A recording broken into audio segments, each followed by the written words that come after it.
I'm Jason Young, a Canadian artist, painter, sculptor, and now filmmaker. My last project was a short film that was initially intended to be an installation proposal for museums and galleries. It ended up being an award-winning short film, and now I'm using that as a launching point for a much more ambitious project.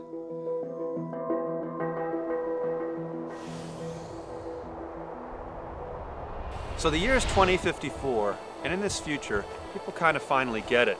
Technology doesn't serve to divide us anymore. It actually brings us together in community and family, just to play. And for these people, the crisis of global warming is a distant memory. And in the wintertime, snow and ice are abundant. The film starts with all white. Basically, we're in a blizzard. And as this blizzard subsides, we cut through to a log cabin in the middle of a forest. Inside the cabin, we have a young Polish boy who's playing with a hovering dragonfly toy. It's actually a hologram that's constantly changing insects and telling them the names of the respective insects in Polish, English, Russian, and Greek. We then cut to Jean-Luc, who's in his house, which is burrowed in the peak of a mountain. He presses a button, and his shutters open up, revealing a beautiful alpine setting below. Jean-Luc walks to his desk, where floating over it, there are these three translucent spheres that show weather patterns, mountain topographies, and trajectory patterns. He chooses one of the spheres, and the others quickly evaporate. In French, he instructs it to send the warning. He goes up to his roof, which is in fact the mountaintop. He plants a mortar into the snow, and that launches the rocket, which shoots straight up into the sky, leaving a trail of glowing blue and red mist. This is the call to come curling. Ulrich, who's been chopping wood in the middle of the forest, notices the rocket streaming across the sky, throws down his axe, runs towards a snow-covered shed, and he rips it open to reveal a beautiful floating snowmobile. In an instant, he's flying through the forest on this snowmobile. As he's doing this, he contacts Bernardo, who's asleep way up in a tree-covered mountaintop. He's actually levitating in a fur hammock that gently rocks and sways in the trees. He slowly wakes up, and rubbing his eyes, he falls out of his hammock and stumbles off the cliff's edge. At first, we think that he's done this by accident, but then he opens his arms to reveal a translucent webbing, which is a flying wingsuit. He drops straight down and picks up speed until he's actually going about 100 miles an hour, just barely clearing these treetops down into the valley below.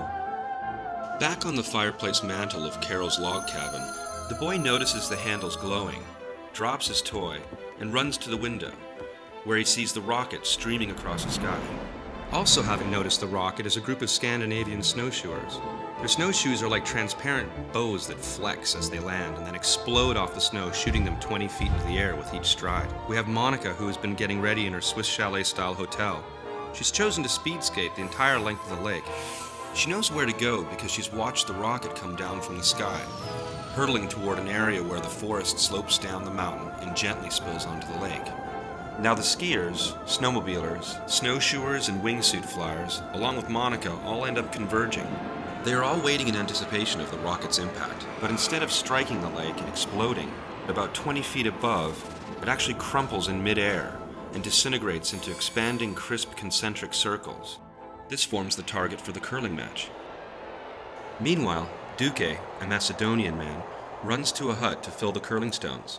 He plugs each one in with a filament that fills them with some mysterious energy force that causes them to whir and hum. The stones are about 1.5 feet in diameter, and they actually float about 1 inch off the ice. As each of the curlers attaches their handle to a stone, the stone instantly glows the unique color of that handle's inlay. Now all 8 stones are glowing individual beautiful hues. The thrower slides his right foot into the hawk, which raises him back and up about 20 feet off the ice, and then shoots him down onto the ice again with tremendous speed. Gradually, the thrower releases the stone. The speed skaters gracefully catch up to the lightning-fast stone, and they are now shooting 15-foot flames onto the ice with flamethrowers. From beneath the ice, we track the flames, chrome, beautiful shadows of the speed skaters gliding ahead of the stone. We see that not only the resin inlay of the stone is glowing green, but that the stone itself is leaving a beautiful comet trail of brilliant green on the ice. The blue stone does the same. All of the stones leak their color of inlay onto the ice, all the while the sweepers are speeding along while fanning their flames just in front of the stone. Gradually, the colors overlap and blend with one another, sometimes creating new colors. And as we back up over this beautiful painting of colors, blending and glowing on the ice, we notice one or two snowflakes start to fall. Carroll dashes to one area in particular. There's a very unique shade of indigo violet. He touches the end of his white glowing handle to that specific spot on the ice. In seconds, it fills with the same unique hue.